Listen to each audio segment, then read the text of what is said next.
Hi అండి, సరదాగా అలా మార్నింగ్ వ్లాగ్ని పోస్ట్ చేద్దామని అనిపించింది. అందుకే ఇలా వ్లాగ్ తీశాను. ఇప్పుడైతే నేను 7 o'clock అనమాట. మార్నింగ్ లేచిన తర్వాత నా స్టమక్ ఎన్ని వాటర్ అడుగుతుందో అన్ని వాటర్ మాత్రమే వేస్తున్నాను. అందుకంటే ఎక్కువ తాగను. ఒక లీటర్ అండ్ హాఫ్ అలా అయితే నేనైతే తాగలేను. నా బాడీ ఎంత అడుగుతుందో అంతే వాటర్ తాగుతూ అలా బాల్కనీ వ్యూని ఎంజాయ్ చేస్తున్నాను అనమాట. మా బాల్కనీ వ్యూ అయితే చాలా బాగుంటుంది. అండ్ ఇంకా మార్నింగ్ కదా, పిల్లలు ఇంకా ఎవ్వరు లేగలేదు. సో నేను కొంచెం తలకి ఆయిల్ అప్లై చేసేసుకుందామని ఆయిల్ తెచ్చుకున్నాను. ఇదేంటి సిరప్లా ఉందనుకోకండి, ఇది నేను ఈషా స్టోర్ నుంచి తీసుకున్నాను అనమాట. దీంట్లో చాలా ఇంగ్రీడియంట్స్ ఉంటాయి. కొద్దిగా నెయ్యి కూడా ఉంది అనుకుంటాను, కౌగి కూడా. కానీ పెట్టుకుంటే మాత్రం చాలా బాగుంటుంది. చాలా మెత్తగా ఉంటుంది. హెయిర్ బాత్ చేశాక కూడా చాలా బాగుంటుంది. నేను అలా ఎర్లీ మార్నింగ్ నాకంటూ నేను సెల్ఫ్ టైం అనమాట. నా టైం నేను స్పెండ్ చేసుకుంటున్నాను అనమాట. అలా నూనె పెట్టేసుకొని ఇప్పుడు నూనె పెట్టుకొని హెయిర్కి కొంచెం రెస్ట్ ఇచ్చామంటే ఈవినింగ్ 4 o'clock కల్లా మేము రెడీ అయ్యి ఐపీఎల్ మ్యాచ్కి స్టేడియంకి వెళ్తున్నాం అనమాట. సో అలా హెయిర్కి ఆయిల్ అప్లై చేశాక చక్కగా ఫేస్ వాష్ చేసుకొని వచ్చి కిచెన్ అంతా ఒకసారి క్లీన్ వైప్ చేసేస్తున్నాను అనమాట వైపర్తో. నైట్ ఆల్రెడీ దోశ పిండికి అండ్ మార్నింగ్ టిఫిన్కి పెసర దోశకి నానబెట్టేసి పప్పుని నైట్ అంతా క్లీన్ చేసేసుకున్నాను. జస్ట్ ఒక చిన్న వైప్ అయితే ఇచ్చేసేస్తున్నాను. ఇలా క్లీన్ చేస్తూ ఉన్నప్పుడు నాకు సడన్గా ఫోన్ వచ్చిందనమాట. మా మెయిడ్ రాలేను అనింది, ఈరోజు నాకు బాగాలేదు అనింది. సో నాకు పెద్ద షాక్ అనమాట ఇది. ఈరోజు కొంచెం నేను ఈ మధ్యాహ్నం వరకు వ్లాగ్ చేద్దాము అని అనుకున్నాను, బట్ సడన్గా మా షాక్ ఇచ్చేసింది నాకు. సో మెయిడ్ చేయాల్సిన పనులు కూడా నేనే చేయాలి. ఈరోజు కొద్దిగా బిజీ అయిపోయాను. ఇదిగోండి, నేనైతే రాగి దోశలకి పప్పు నానబెట్టాను. ఇంకా ఇప్పుడు బ్రేక్ఫాస్ట్ చేసుకోవడానికి తినడానికి పెసర దోశలు కూడా నానేసాను అనమాట నైట్. నేనైతే అస్సలు మిక్సీ జార్ వాడినండి. మా ఇంట్లో గ్రైండర్ ఉంది కాబట్టి నేను ఈజీగా అన్ని గ్రైండర్లో వేసేసుకుంటాను. సో అందుకే నేను ఒక్క ఐటెం మాత్రమే గ్రైండర్కి యూజ్ చేయను అనమాట. ఒకేసారి ఎదర్ వడకి ఆర్ మసాలా వడ ఆర్ ఇలా 2 టైప్స్ అయితే ఖచ్చితంగా పప్పు నానబెట్టుకుంటాను అనమాట. గ్రైండర్ కదండి, మళ్ళీ అది తీసి కడగడం అంటే కొద్దిగా ఎక్కువ పని కాబట్టి ఒక 2-3 డేస్కి అట్లీస్ట్ 3-4 డేస్కి బ్రేక్ఫాస్ట్ అయ్యేలాగా ఇలా రకరకాలుగా నానబెట్టుకుంటాను పప్పుని రకరకాల బ్రేక్ఫాస్ట్లకి. నేనైతే ఇప్పుడు పెసర దోశలకి రాగి దోశలకి పప్పు నానబెట్టాను కదా, ఫస్ట్ పెసర దోశలకి సో పిండి వేసేస్తాను అనమాట. ఇప్పటికీ బ్రేక్ఫాస్ట్కి రెడీ అయిపోతుంది. ప్యారలల్గా నేను చట్నీ కూడా స్టవ్ మీద పెట్టి చట్నీకి పప్పులు అన్నీ వేయించేసేస్తాను. యాక్చువల్లీ ఈరోజు మధ్యాహ్నం చికెన్ దొన్నె బిర్యానీ చేద్దామని అనుకున్నాను. సో అంతవరకు వ్లాగ్ ఫుల్ డీటెయిల్గా చేద్దాం అనుకున్నాను, బట్ మెయిల్ రాలేదు కదా, కొంచెం బిజీ అయిపోయాను అనమాట. ఇంకా నేనైతే పెసర దోశకి గ్రైండర్లో పప్పు వేయడానికి అంతా సెట్ చేసేసుకుంటున్నాను అనమాట. ఫస్ట్ అందరికీ తెలిసిందే కదా, పెసర దోశ ఒక 2 ఇంచుల అల్లము 2 మిరపకాయలు వేసేసాను. ఆ తర్వాత కొద్దిగా మెత్తగా మెదిగాక పప్పు వేస్తాను అనమాట గ్రైండర్ స్టార్ట్ చేసి. సో అదిగోండి, అల్లం కింద కొద్దిగా మెదిగిపోతాయి అనమాట గ్రైండర్లోనే పెసరపప్పు. సో ఇలా మెదిగిన తర్వాత ఇప్పుడు నేను పప్పు వేస్తాను అనమాట.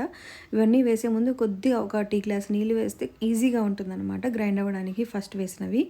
అండ్ స్టక్ అవ్వవు కూడా, రాళ్ళు ఏమి అడ్డుపడి అన్ని విత్తనాలు.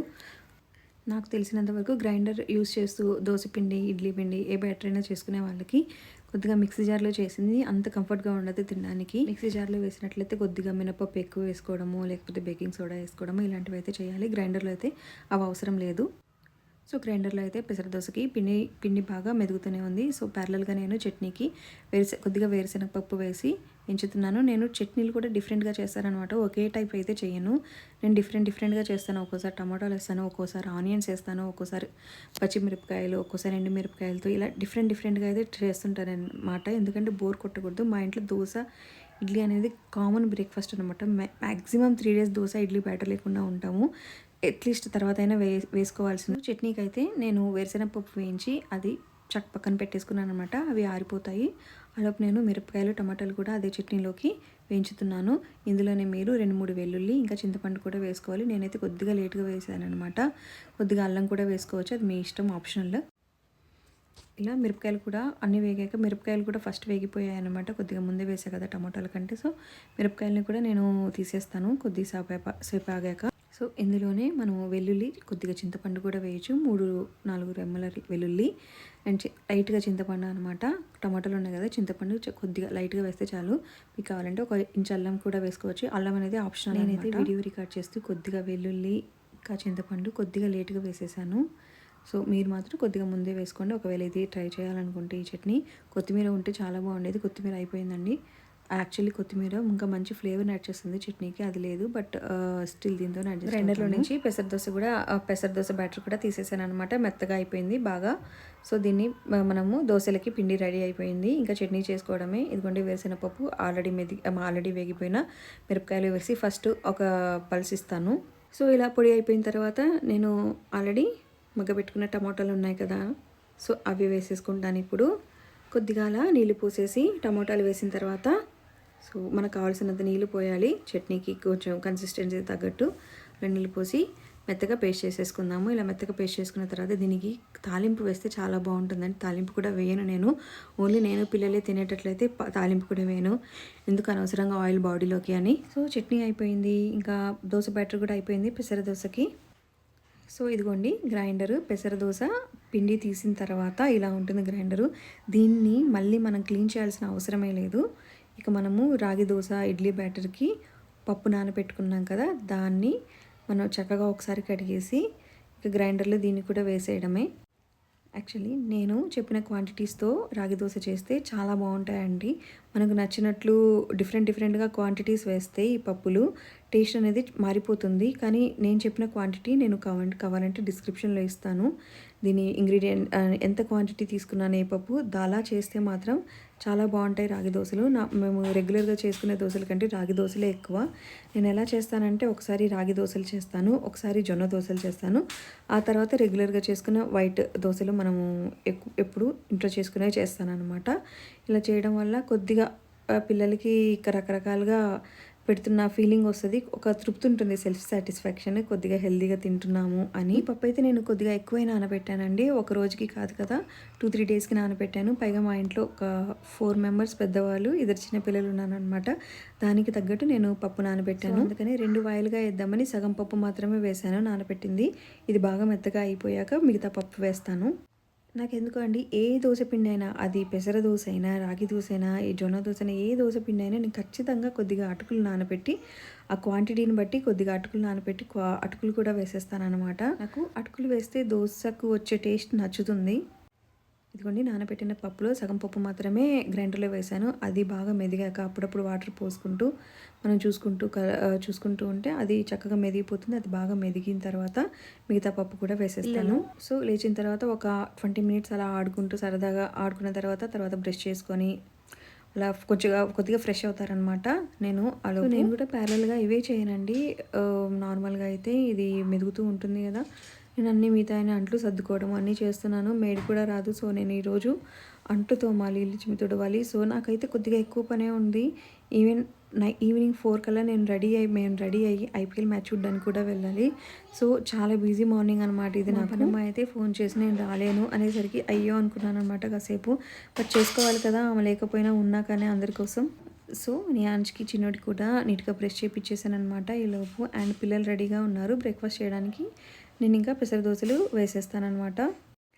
సో ఈ పెసర దోశ పిండిలో కొద్దిగా ఉప్పు వేసేసుకున్నాను, కలిపేసాను అనమాట.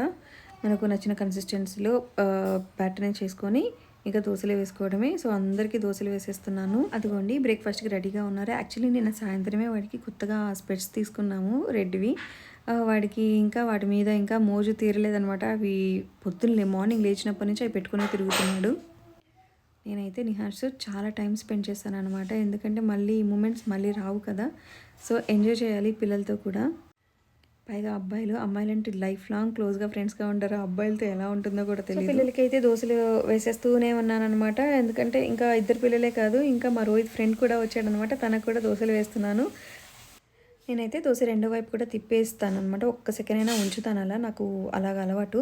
అండ్ ఫస్ట్ రాగి దోశ బ్యాటర్ మెత్తగా అయిపోయిందనమాట. సో ఇంకా నేను దీన్ని తీయాలి. నేను డైరెక్ట్గా గ్రైండర్ అలా తిరుగుతున్నప్పుడే చేపెట్టి తీసేస్తాను అనమాట. మేబీ గ్రైండర్ అలవాటు లేని వాళ్ళకి కొద్దిగా భయం వేస్తుందేమో అది చూస్తే. ఇదిగోండి నేను ఎక్కువ బ్యాటర్కి పప్పు నానబెట్టినప్పుడు బ్యాటర్ అంతా ఇదిగో ఈ గిన్నెలోనే వేస్తాను. ఇది నా దోశ బ్యాటర్ బౌల్ అనమాట.